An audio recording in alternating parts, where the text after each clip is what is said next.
Well, here we are. Since the last season of Stranger Things has now been officially released, I have a few thoughts I'd like to share. Now, I wasn't originally planning on making a video about this show, but I kept seeing a million different videos and thoughts across my feed, so I thought, why not? So, this is my take on.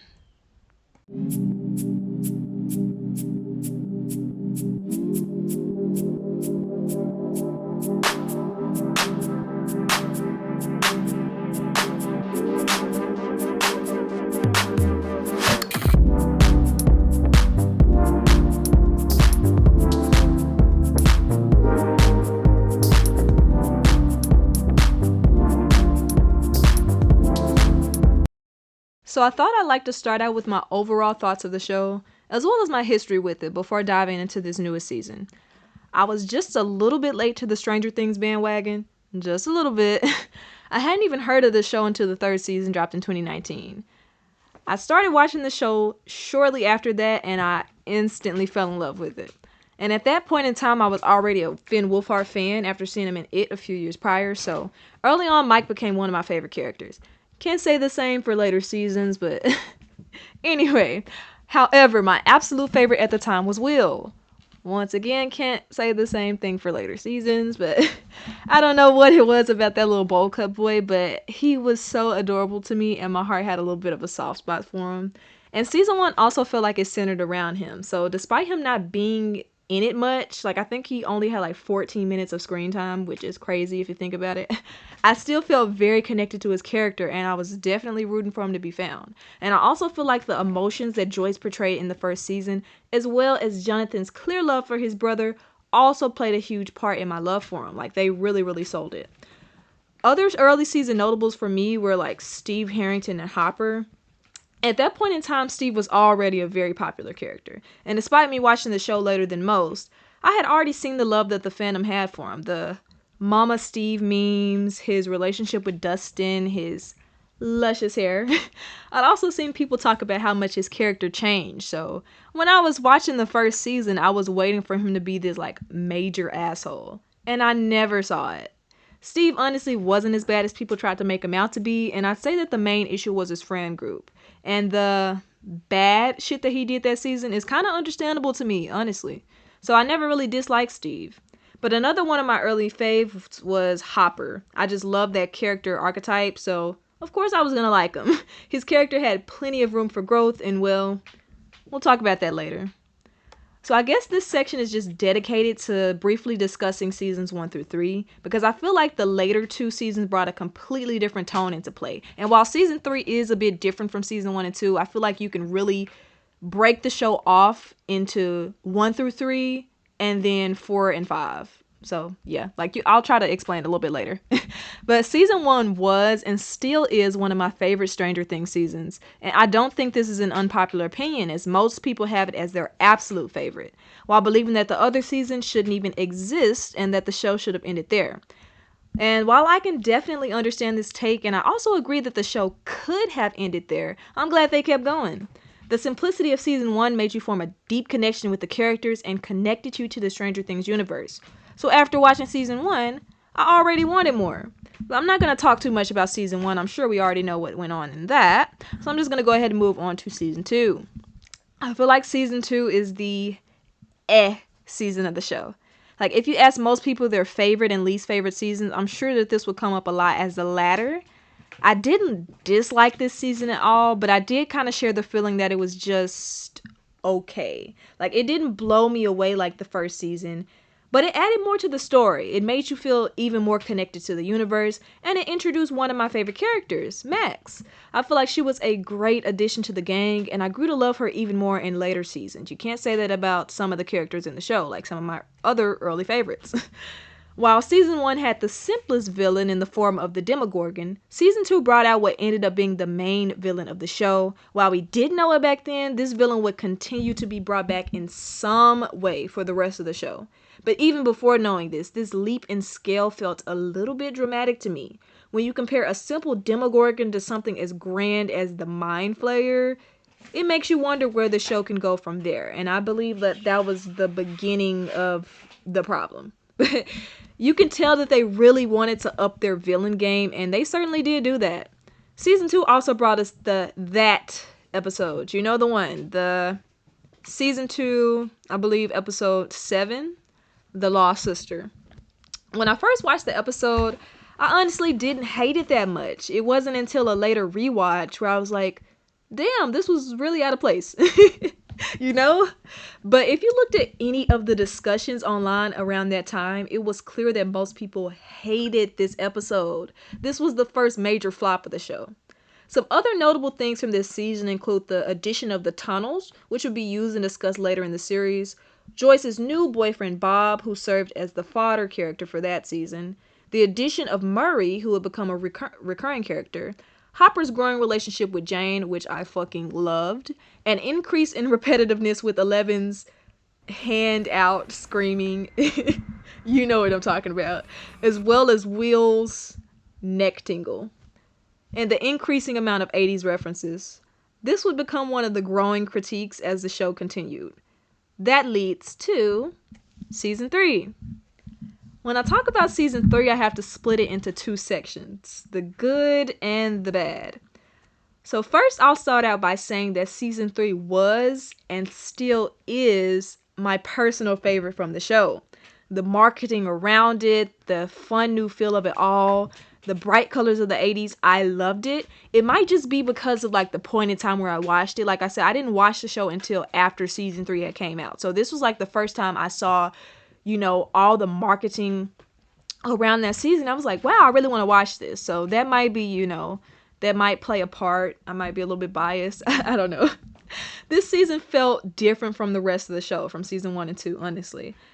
It honestly continues to feel like an outlier even today, but that's why I loved it so much. For the same reasons, though, a lot of people hated it. Because this season was so different, people that were hardcore fans of the simplicity of season 1 and that continued steady feel in season 2, you either loved this new summer theme or you hated it. There were a lot of other reasons to dislike it, of course, but I'll get into that in a bit. So the first few episodes of the season hit you in the face with summer. Like, the season was different right from the start. There was a brand new location, the Starcourt Mall. A lot of the early on episodes took place at like a pool, so you really felt that summer feeling. Even the freaking like the ice cream shop that, you know, Steve and Robin were working at, like, you knew it was summer. And I honestly love how the addition of the mall and the effect that it had on the, you know, the other smaller businesses was shown, because this is a real issue that's happened in many small towns, and honestly it continues to happen today. So I also love the scenes of the kids just being kids and living their lives, you know, before they were pulled back into the action, especially Eleven. Like, with how shitty her life had been until that point, I love seeing her be happy, even if it was only for a few episodes. Do you like that? How do I know what I like? You just try things on until you find something that feels like you. Like me? Yeah. Not Hopper. Not Mike. You. Her growing friendship with Max was honestly one of my favorite parts of this season, and I wish that they would have shown that later on. That's like another one of the issues I had with season 5, but we'll get into that later. But just seeing Jane live a normal life and learn about herself as a person, oh my goodness, I loved it. Some people also think that Will's character in this season was poorly written. I think it's a realistic portrayal of a boy clinging on to his youth after having a vital period of time stolen from him. As his friends all move on and prioritize their romantic relations, Will still wants things to be the way they were before. Like, time was stolen from him. I can understand that. I think that's realistic. But a lot of people, you know, took issue with that. Like, oh my goodness, he needs to grow up. Or, like, they ruined Will's character this season. All he wants to do is play D&D. I mean, I can understand the critiques, but I didn't dislike that. I thought they did his character, you know, pretty well in that season. Now, later on, things did start to change, but like I said, we will get into that later. I also like the different character pairings this season. So Stranger Things has always had a bunch of different characters paired up doing different things, but I especially love it in this season. Like, each group worked on completely different things, and everyone was brought together at the end, and they realized everything was connected. I love that. I love shit like that. This season also brought in a new recurring character, Robin. It made another character have more importance than previous seasons, Erica. And it brought in yet another fodder character that was a fan favorite around the time, Alexei. After the gate to the Upside Down was closed in season 2, I wondered how the show would continue with a new season without being repetitive. Cause it was kind of getting stale at that point. Like, okay, 11 reaches her hand out, screams, and her nose bleeds, and like it was getting repetitive. But this season found itself with several different villains. The most logical of those, in my opinion, was the physical version of the Mind Flayer. And that is crazy. Like, the other villains had to be so ridiculously outlandish if the villain composed of self-destructing rats and human goop made the most sense. I thought it was a decent continuation of the previous villain. And like it made sense the way that they showed it. Another antagonist from this season was Gregory. I don't know if I'm pronouncing his name right or not, but you know who I'm talking about. He was the Soviet soldier who strongly resembled the Terminator. Many fans thought he was a ridiculous addition to the story. At this point, the writers weren't just referencing the 80s, they were just straight up stealing shit from it and just plopping it in as they wished. But the biggest complaint came from the next major antagonist of the season, the Russians. That's right, the Russian spies. Season 3 focused on a group of hidden Russians who built their secret operations underneath a mall. These same Russians were found by a group of literal children.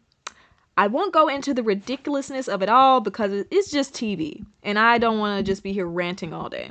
But yeah, I'd say that a lot of fans found this to be the most unbelievable nonsense from the season.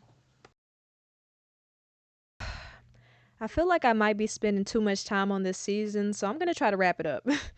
So outside of the villains, a common complaint about the season was its overall cartoonishness. The 80 homages now felt like a caricature to those who lived through the time. The characters felt one note, and the atmosphere felt so different that the show didn't feel like the same Stranger Things we knew before. I'll say that although season 3 was my favorite, the criticism is completely valid and understandable. I also agree with the complaint that some of the characters fell flat this season. It started here, and in my opinion, this would only continue to get worse in later seasons. My favorite, not my favorite. My main character complaint for this season would be with Hopper. So at this point in time, Hopper had become my favorite character because of his backstory, his growing relationship with Jane, his persistence and grit, and his likability despite his general flaws. But I felt like season 3 really amped up his flaws, set them to max, and put them on display in the most dramatic way possible. His character felt overdramatic, like from his beef with a child to his unwavering pursuit of a woman who was still grieving her previous boyfriend. Like, oh my goodness, bro. I swear, like, the tone of it just... Okay. There can be arguments made in his favor, like, Mike was for sure being a little asshole, and he was right to be upset about being stood up. I hear that, and I agree to some extent, but I feel like the way the show handled his character this season just fell completely flat. And I also feel like, wait for it, Hopper should have died this season. I don't know how controversial that statement is, but yeah. The first time I watched that scene of him, quote unquote, sacrificing himself, I burst into tears. Like I said, at that point, Hopper was my favorite. Despite them, trying to ruin his character that season, he was still my favorite at the time. The scene was so well done, especially with his note to Jane coming into play. When I found out that he was still alive, I was so damn happy. Of course, I didn't want my favorite character to die. But now that I've had time to sit and reflect, and like it's been years, I feel like his death would have been so meaningful and impactful. Like, the fake out took away the emotional buildup and honestly, the stakes of the entire show. Like, it was at this point that I knew the Duffers were never going to seriously kill off a main character. Like, this was literally the perfect time to do so. And the Duffers' inability to get rid of characters eventually led to one of my main issues with season 5. But before we can hop into that, I have one more season to discuss. Season 4. Now, I know I said that season 3 felt different, but I believe that season 4 was the true transition point in the series due to the addition of Vecna. Now, to me, it's pretty obvious that the creators hadn't planned for the show to be as big as it is. So, as the Stranger Things world kept growing and the story got more and more convoluted, they needed a way to tie everything together. When you first start watching season 4, it kind of feels like they listened to some of the complaints about season 3 and decided to go back to some of the OG vibes of the show. But as the season dives into its various storylines and locations, you realize that this season is bigger than any of the ones before it. The characters are no longer tied to one small town, they're all over the place. Like I said before, like Stranger Things has always had the different characters being paired up to do separate things. That's nothing new. But this season really felt like they took a leap with the characters being so spread out. And some of the arcs were a lot more interesting than others, which led to some fans hating certain storylines and wanting to skip to what they found more interesting. Opinions about the various storylines were mixed, but the general consensus was that the Hawkins arc was the most interesting while the Russian stuff was hated. And I personally didn't, necessarily agree with that take, but I can understand why people felt that way. I personally like the Russian plot because, like I said before, Hopper was my favorite character, so watching him escape had me on edge the entire time. And seeing him get his 5 seconds of freedom before having that taken away from him literally made me cry the first time I watched it. Hell, I didn't even know that people disliked it until later, like months later, when I saw the discussions online.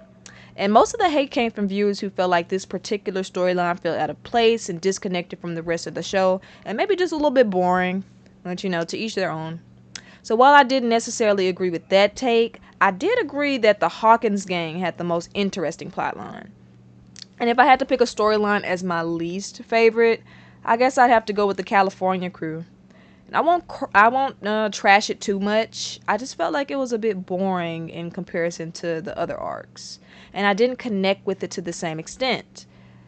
Then when you compare that to the Hawkins plot, yeah. I didn't care much about the Cali boys searching for 11, especially since we as the audience already knew where she was and what she was doing. Now, if there was some sort of suspense element to it, maybe it would have been perceived a bit better, but hey. Speaking of 11, I didn't really have strong feelings about her scenes until later in the season. The way that the season bounced around from place to place, of course there would be certain storylines that the viewers didn't connect to as much.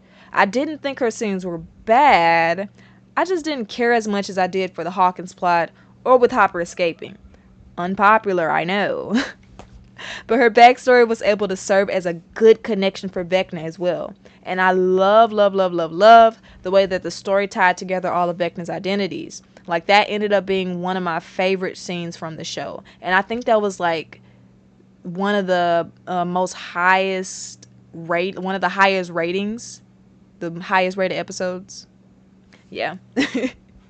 But outside of the different storylines, season 4 was different from previous seasons in other ways as well. This was the first season to be split into separate volumes.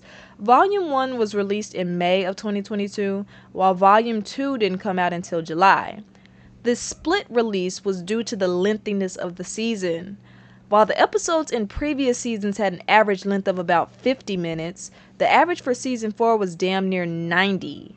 Every episode was over an hour long, and the finale was more than 2.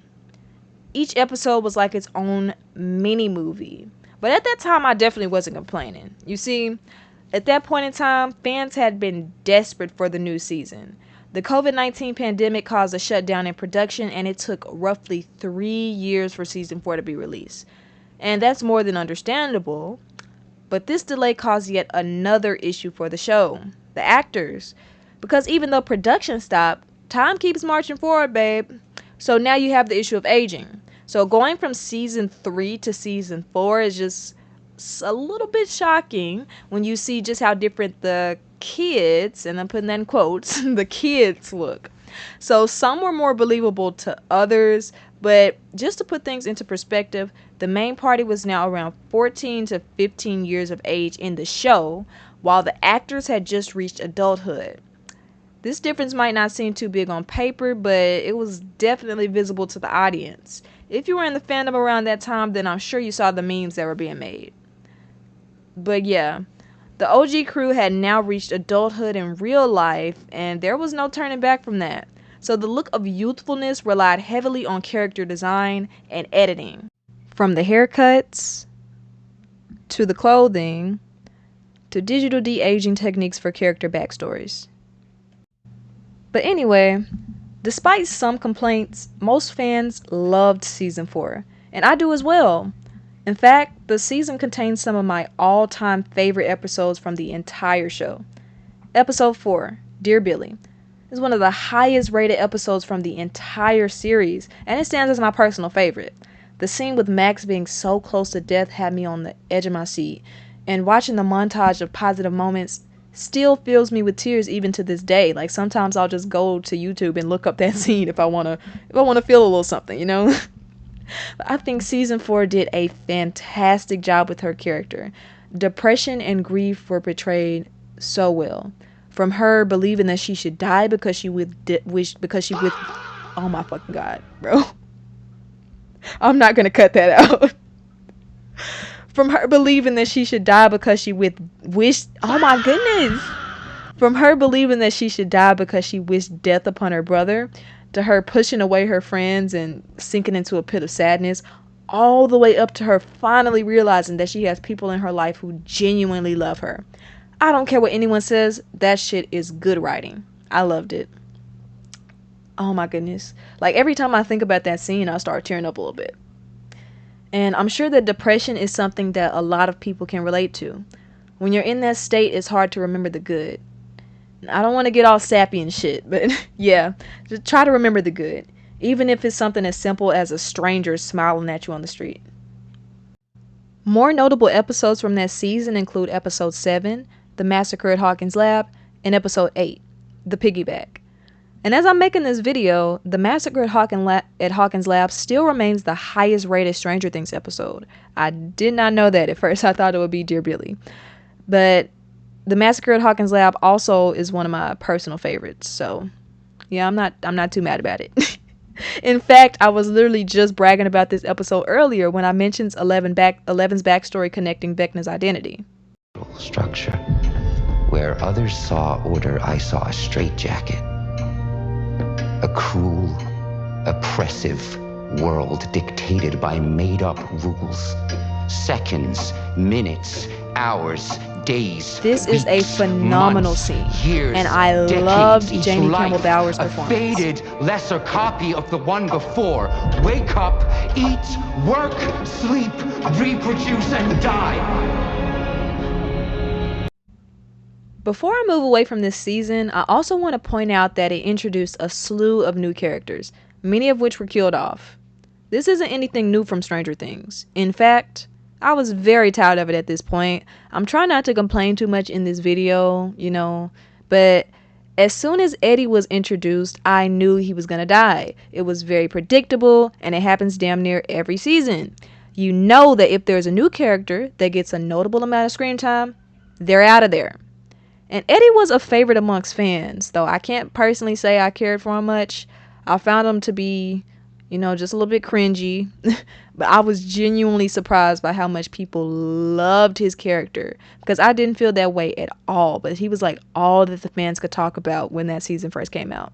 And I didn't necessarily dislike him. I just knew he was going to die, so I didn't really, start forming that connection with the character. And I found his introduction to be nothing short of annoying. I guess Stranger Things is for the outcast, though, even though it definitely reached a much larger audience than that.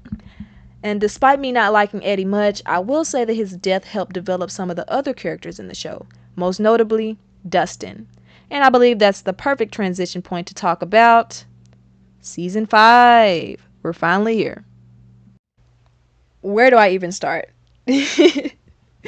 This is the season that made me want to make this video in the first place. Yet again, it took 3 years for the season to be released, largely due to a delay in filming after some production issues. And while Season 4 was released in 2 separate parts, they really dragged that shit out this time. Like, when I first saw that the season will be released in 3 different parts, my immediate thought was, okay, Netflix is greedy. Which, of course, we already fucking knew. Yeah. I'm not going to say that it's a fact, but I personally believe that they wanted to make as much money as possible with their biggest cash grab. Many people would renew their Netflix subscription just to watch the final season of this show. The dragged out release would also allow the show to garner more hype. It gave the fans time to theorize, which I'll talk about a little bit later. And it kept Stranger Things as a relevant topic for a longer amount of time. But let's go ahead and hop into Volume 1. The first 4 episodes of the new season were released on November 26th of 2025. This was the day before Thanksgiving in the United States. All of the release dates were holiday centered. When I first watched Volume 1, I had some mixed feelings, but overall I'd say that I liked it, and most fans shared this thought. While there were some complaints, of course, when will there not be complaints? The general audience thought that this volume was well done. Episode 4, The Sorcerer, even became one of the highest rated episodes in the entire show. It was number 1 right after release, and it currently sits at number 3 on IMDb. Some common complaints, though, were that 1, the season 4 finale left off in a great spot to continue the story. So why was there an 18-month time skip instead of picking up where we left off? 2, heavy character plot armor. The Demogorgons go crazy on anyone else, but when it comes to the main characters, they're walking around and making noise instead of attacking.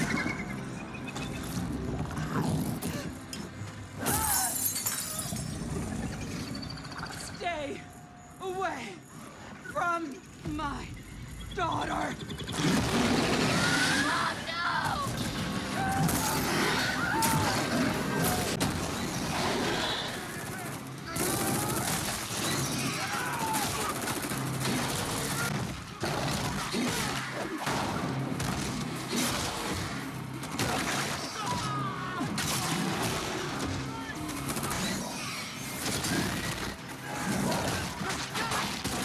Three, some of the writing and dialogue was poor, and I agree with this point. The quippy scenes and attempts at humor were just trash, in my opinion. 4, some of the actors were lackluster this season.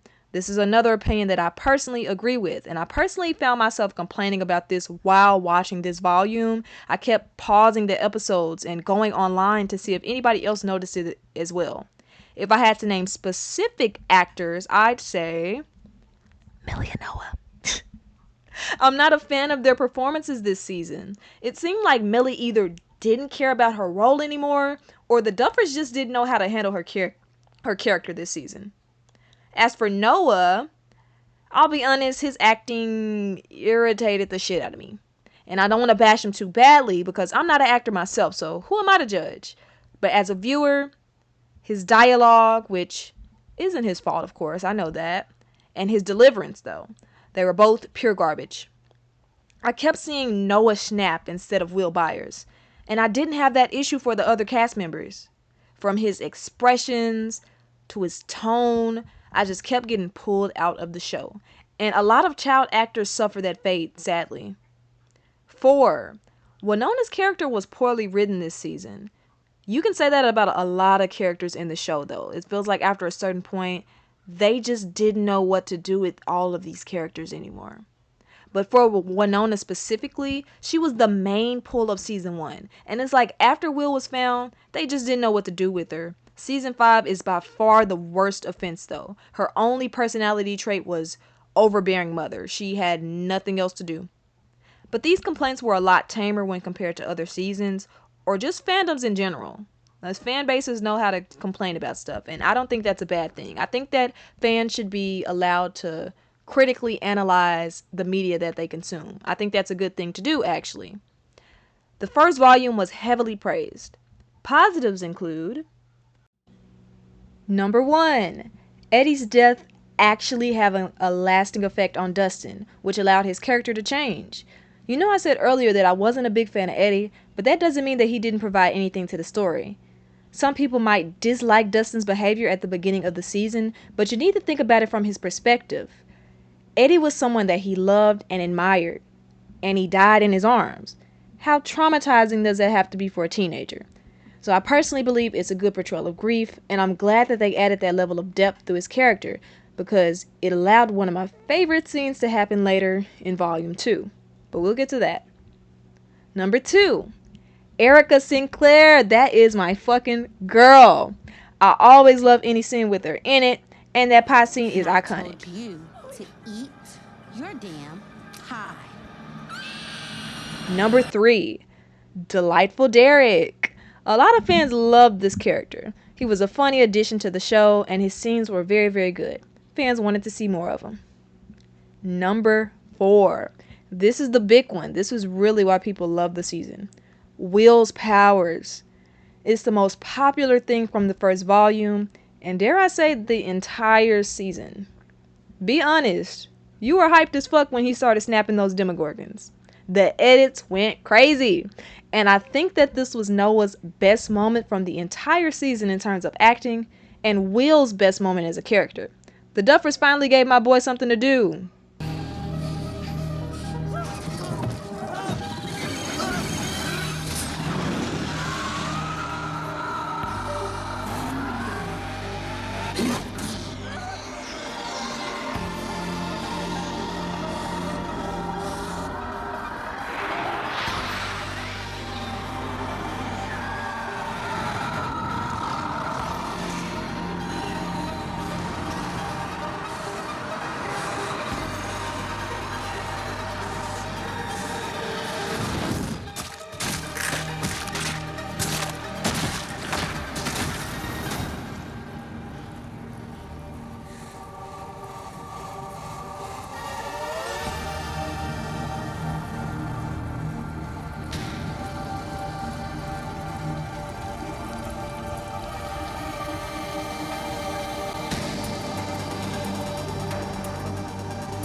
Okay, so we got volume 1 down, right? So I'm just going to move on to volume 2. Now, I hated this volume, so excuse me if I just go on an unnecessarily long rant. And also excuse that my voice sounds different. Like, this is recorded on a different day, and I just woke up and my nose is stopped up. So, yeah, it's going to sound just a little bit different. But anyway, volume 2 was released on Christmas Day, and I watched it as soon as it came out. We start off with episode 5, Shock Jock. After the first volume was released, I spent weeks watching theories for what could come next, and I definitely had high expectations. Episode 5 picks up right after Will's powers were revealed. Vector now has the kids, and the plan has failed. We get to see Joyce being less of an overprotective mother this volume, as she wants Will to find a way to jack into the hive mind. So that fixed one of the issues from volume 1, but it still felt like her character didn't have much to do this season. Probably because there's so many damn characters now. But anyway, after the group spends a bit of time coming up with a plan, we hop over to the Upside Down with the two groups there. The group at Hawkins' lab, which consists of Dustin, Steve, Nancy, and Jonathan, are all split up searching for what Dustin believes will destroy the walls. The group splits into pairs, and we get to see the tension between each pair. Steve and Dustin have been hostile towards each other all season, and Nancy and Jonathan have had their issues as well since season 4. So after building up this tension, the story cuts to Hopper, Elle, and Kylie, who are still waiting at the church in the Upside Down. This is the part where Kylie tells Eleven what really happened to her while she was captured. And I'm sorry, but the acting during this scene really pulled me out of the show. And I don't like bashing folks, but I'll just let this mini clip play. Or this was not about revenge. Dr. K needed me. She needed my blood. And her need was endless.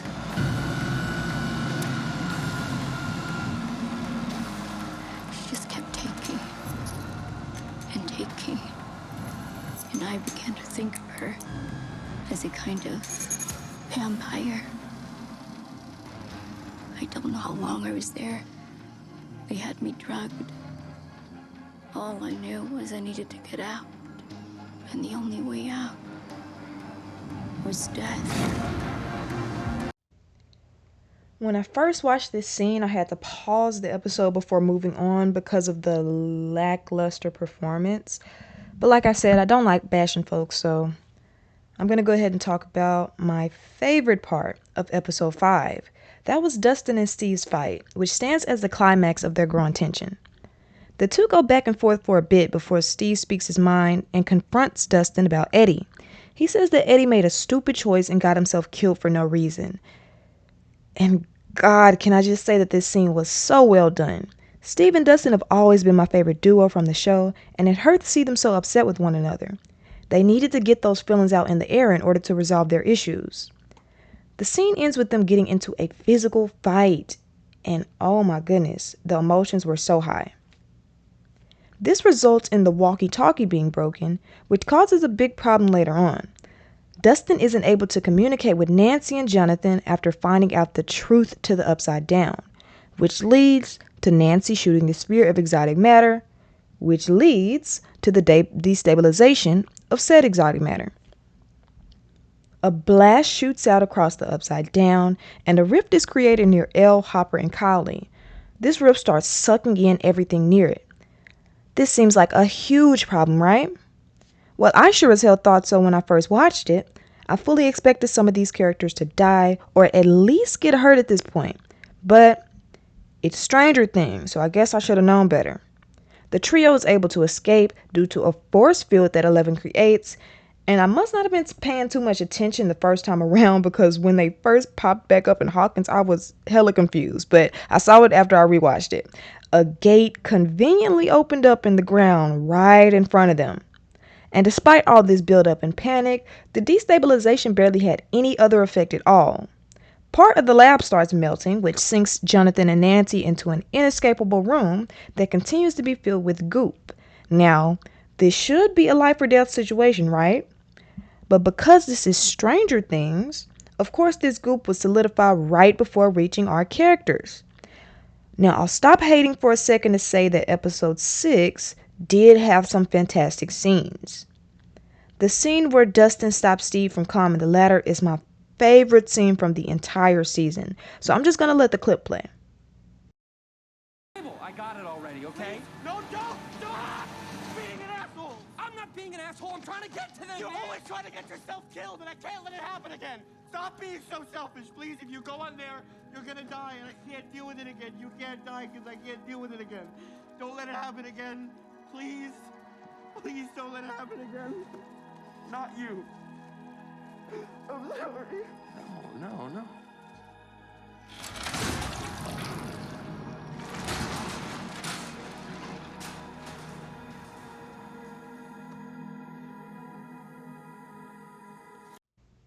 Gaten is a phenomenal actor, and his performance this season was the best in my opinion.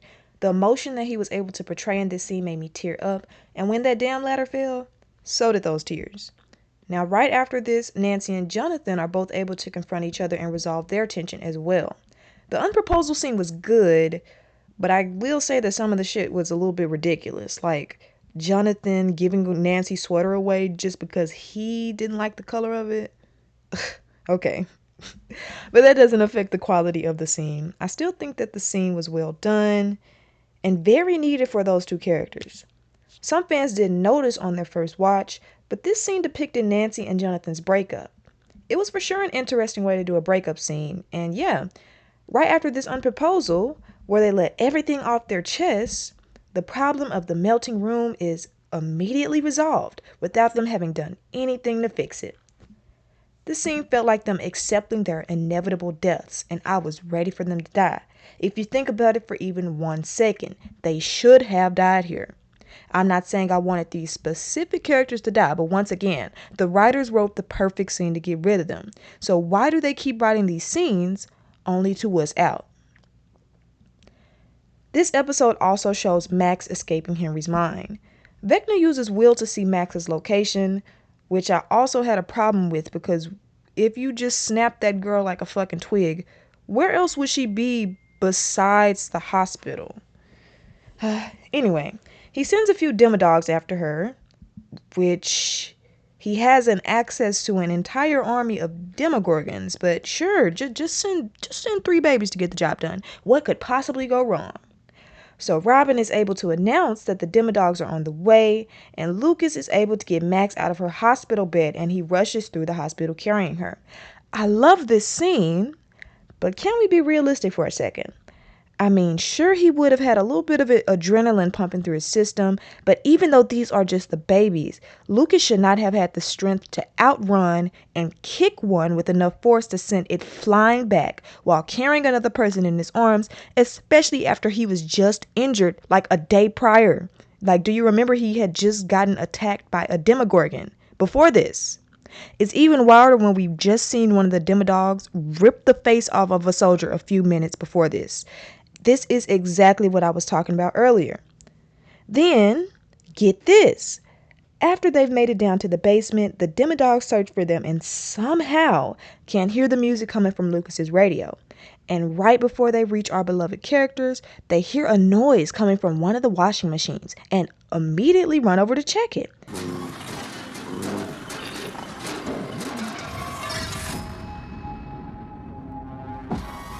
Then they explode. Turns out, Mrs. Wheeler, who was bedridden after being attacked in Volume 1, was able to limp her way down to the basement before our able-bodied cast, placed an oxygen tank in the machine, then limp out of sight before anyone can see her. Badass? Yes. Realistic? Fuck no. And while all of this is happening in the hospital, Max is trying to escape Henry's mind. After the gate opens, she proceeds to have a 5-minute yap session with Holly before moving at a snail's pace towards the portal. If they were trying to make this scene as memorable or as iconic as the one from Dear Billy, then boy did they fail. Yeah, I think that they failed.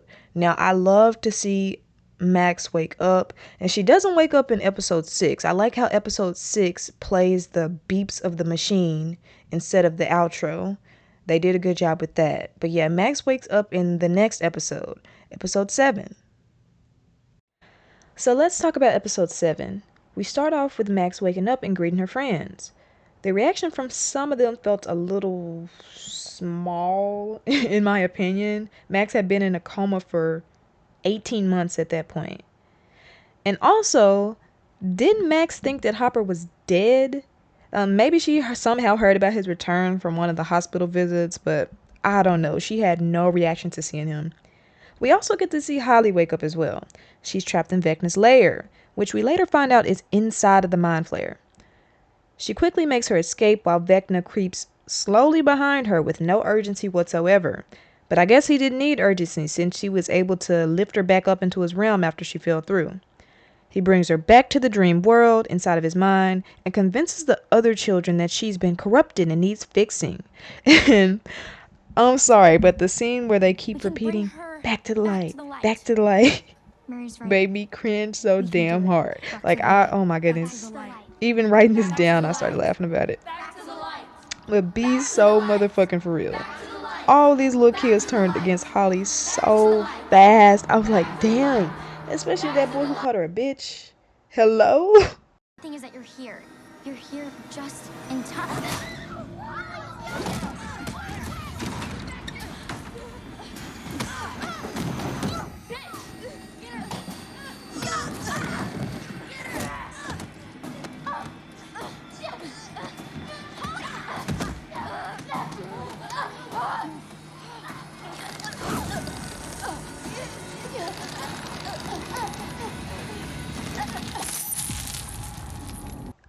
Sir, your line was, please believe us, Holly. Oh my goodness. If I was Holly, I would not want to be friends with these fake ass kids again. But that aside, this is the episode right before the finale. So, of course, the main characters had to spend some time coming up with the plan. And this was the episode that made fans realize how many drawn out, over-explained plans this season had in it. I've heard that shows were now being made with the mindset that the audience would have most of their attention on their phones. And I feel like this is the best example of that. The way they explain things is just so dumbed down. Is everyone in the show a visual learner?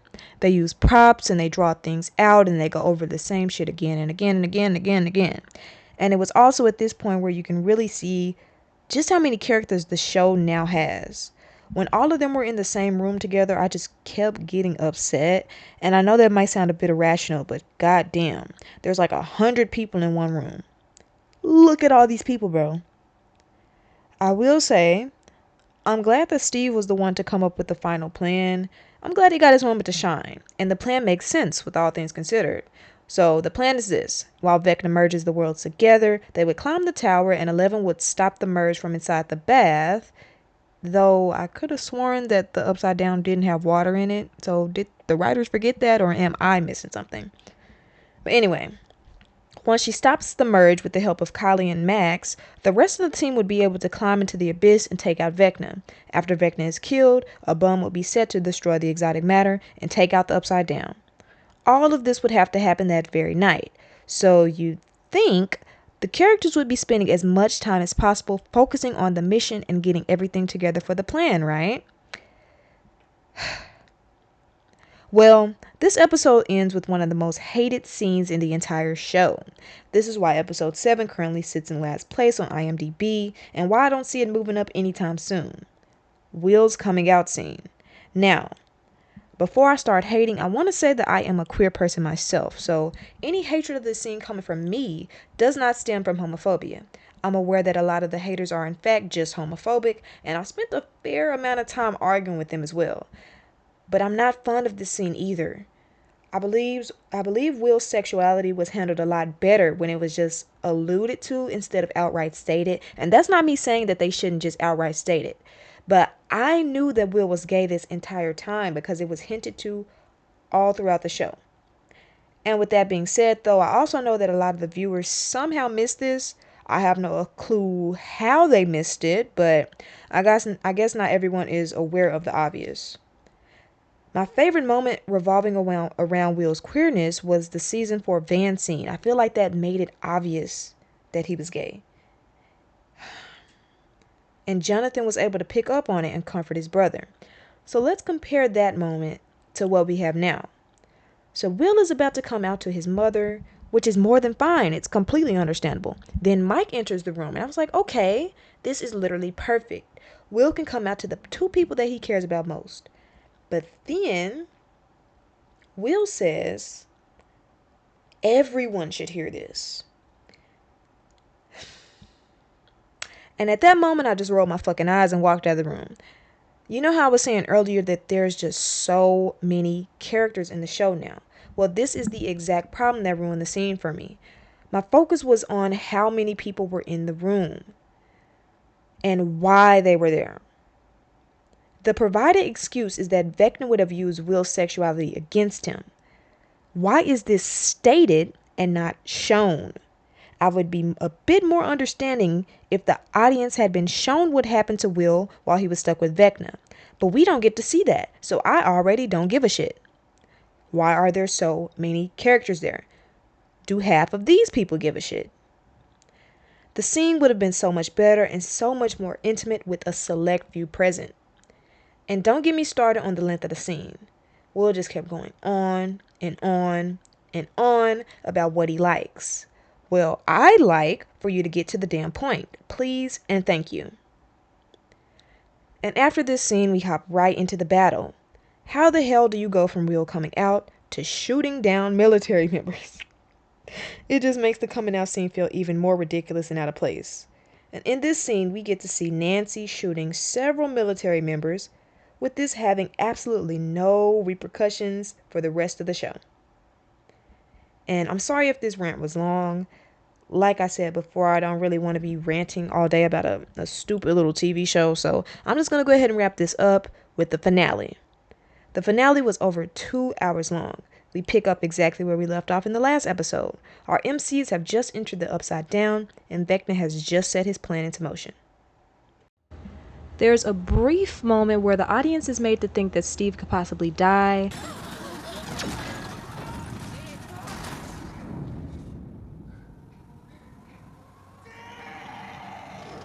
But of course we already know better at this point. The screen cuts to black and Jonathan is able to pull Steve back up into the tower before he falls. Jonathan and Steve are also able to put their childish beef aside in this episode. While the kids are escaping from Henry's mind, he's able to play mind tricks on Hopper. And I thought this scene was really good. The scene ends with Hopper shooting towards Jane's suspension tank, and Henry makes him think that he shot her. And oh my goodness. This results in him pulling her out early and leaving the kids to fend for themselves. This was a really good scene. But I want you to think about how crazy it would have been if Hopper had actually accidentally shot her. The curse.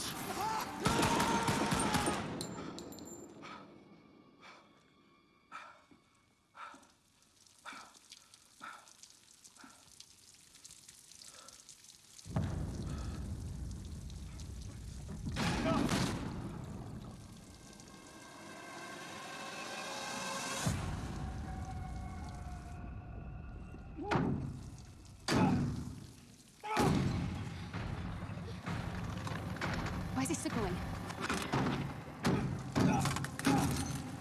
That's not a signal. Then what is it?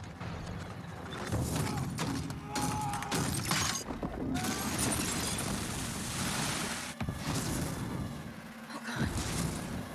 Ollie! Get to the command! Oh my goodness, I swear I was scared during this scene. But anyway, during this scene, Henry also reveals to Hopper that Elle had been planning to die that night. This leads to the two having a much needed conversation. Hopper's speech to her is really beautiful in my opinion, and it was a great choice to use that speech in the trailer for the finale. Like, that's really what got me hyped up, because I loved Hopper's character so much. I was like, damn, I want to see, what scene this is going to be in. Hopper tells her that she deserves to live a happy life, but later, Elle expresses that she's not a little kid anymore, and she's capable of making her own decisions. It was at this point that I knew her fate. A few military members show up, and Kali is killed in the resulting battle. So it really seems like they only brought her back to add to the death tally without sacrificing someone more important or relevant to the plot.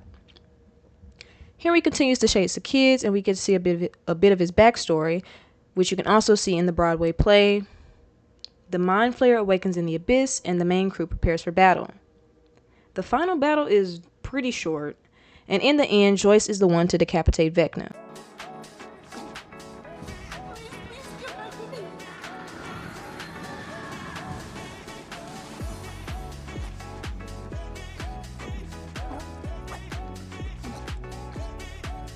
Fuck with the wrong family.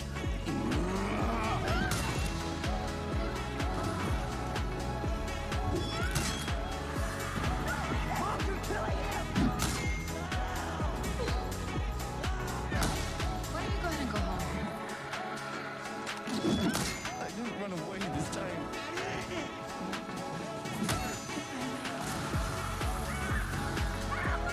You did not make me into this. You did. No, wake up! Go away! I just want this to be over. Which I genuinely really like. After everything's over, our beloved characters set out to leave the Upside Down for the last time, and the bomb is set to Prince's Purple Rain. I love that song.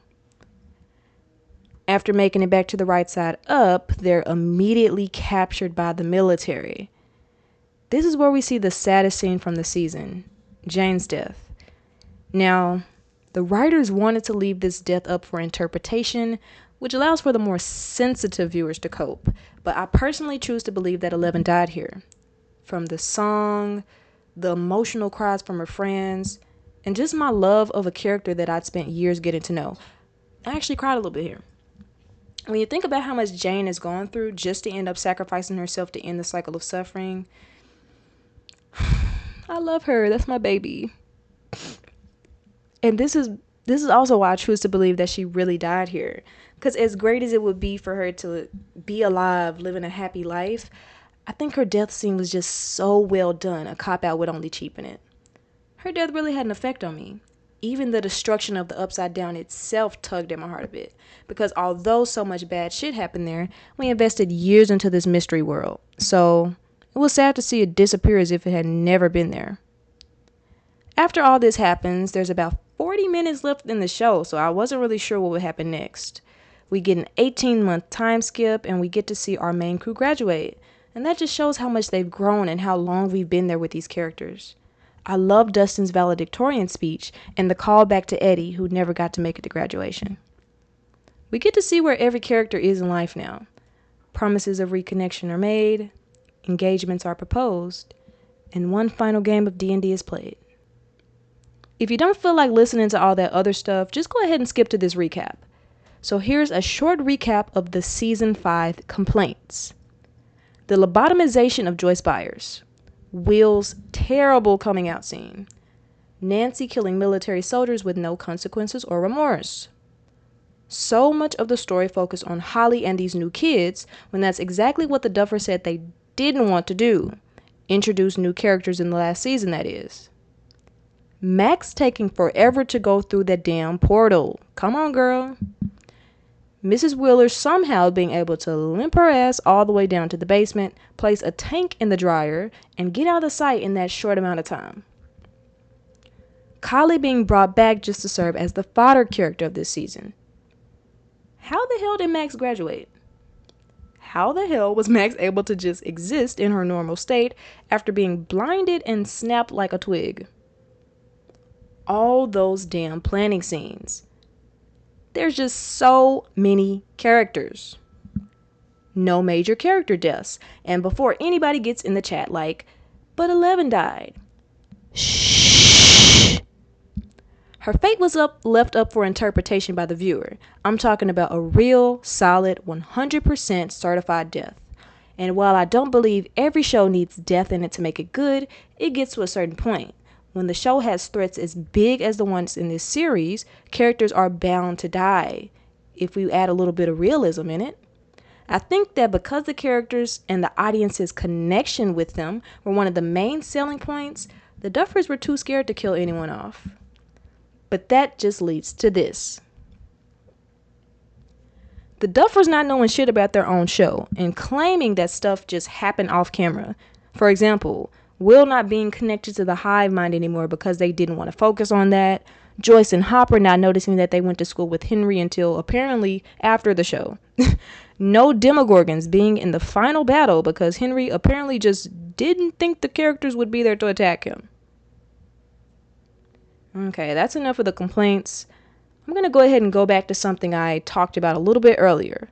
Fan theories. So before I close out, I want to spend a little bit of time talking about one of the most popular theories. #ConformityGate. This theory became really popular after the final episode was released. Basically, fans put together a bunch of plot holes and convinced themselves that these holes in the story were put there purposefully. I enjoyed watching the edits and I was like, damn, some of these people would make really good writers. I'll try to add one of the edits here.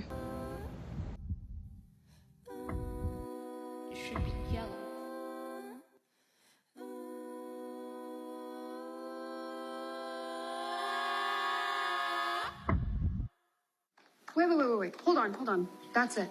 Comfort and happiness? Could you be more trite? I thought you were some kind of master storyteller or something.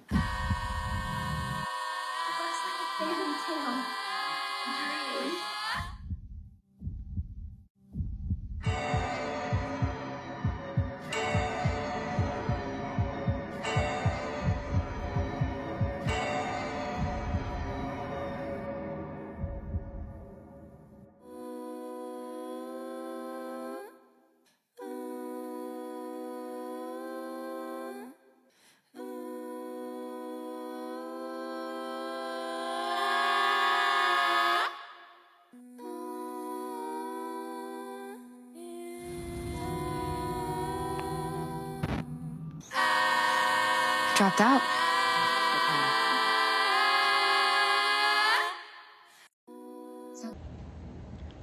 But you know fans had to be extremely disappointed if they believed that there was so much shit that didn't make sense that the ending just had to be fake. But anyway, I'm gonna go ahead and wrap this video up. I wasn't expecting it to be so long, especially since this is my first real YouTube video, full length. Stranger Things is a journey that I've had the privilege of growing with. It'll always hold a spot in my heart, despite some of its failings. And I'm glad I got the chance to experience the phenomenon that is this show. It's easy to get online and complain, and like I said earlier, viewers should be able to criticize the media they consume. But I do want to take a little bit of time to send praises for all the good throughout the years.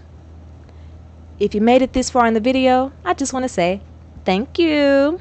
I'm still working on my TikTok vid. I don't know when it'll be out yet, but stay tuned for more. And thanks for watching. Peace.